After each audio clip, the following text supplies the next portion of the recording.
Hi everyone.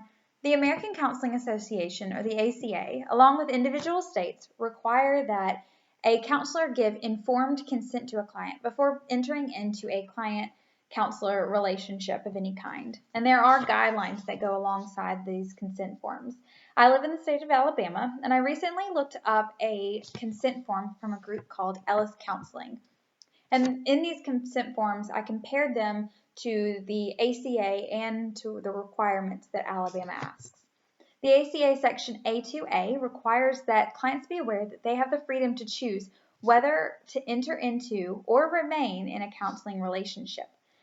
The consent form that I looked at does clearly state this. It also explains that at any time the client may ask for a referral. It does, however, ask that the client first speak with the counselor to see if there's any way that the situation can be rectified to avoid referral or termination of counseling services. Section A2B has quite a few requirements. A couple that I saw kind of jumped out to me are limitations and potential risks, qualifications of counselor, and technology expectations. The consent form did provide risk factors and limitations, as well as the technology expectations for both the client and the counselor. It went over emails, text messages, and phone calls, durations, expectations, everything like that. Something it did not have, though, the consent form did not have the qualifications of the counselor. There may be another sheet or something that is given to the client upon entering into the relationship. I am not sure, but of what I saw on their website and what I saw in the consent form, it was not there. Section A2C talks about cultural differences and needs. So, for example, somebody that speaks different languages. In the consent form that I read, it does talk about discrimination. So they clearly say they do not discriminate based on race, sex, ethnicity, anything like that. However, it does not talk about language barriers.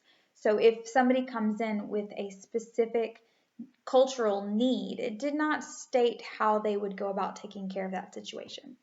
As for the Alabama Board of Examiners in Counseling, the ABEC, it touches on everything that was listed in the ACA requirements that I discussed and that I did not have time to get to.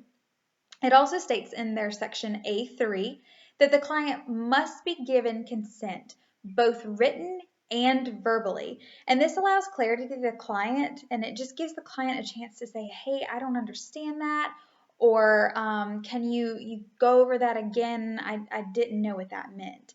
It also discusses that consent is an ongoing process. So it's not just a one-time thing that you do at the first meeting or the first discussion that you have. It continues out as the relationship progresses as well. In another textbook that I've been reading, written in 2014 by Lily Simmons and her colleagues, it discusses 6 principles of ethical behavior.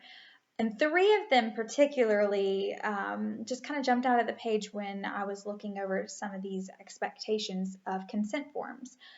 Autonomy is a client's independence or their free will, and this begins with showing the client that it is their choice to enter and leave a relationship. They do not have to be in that relationship. There are exceptions like mandated counseling with a client, but as for just a everyday client, they are allowed to enter and leave as they please.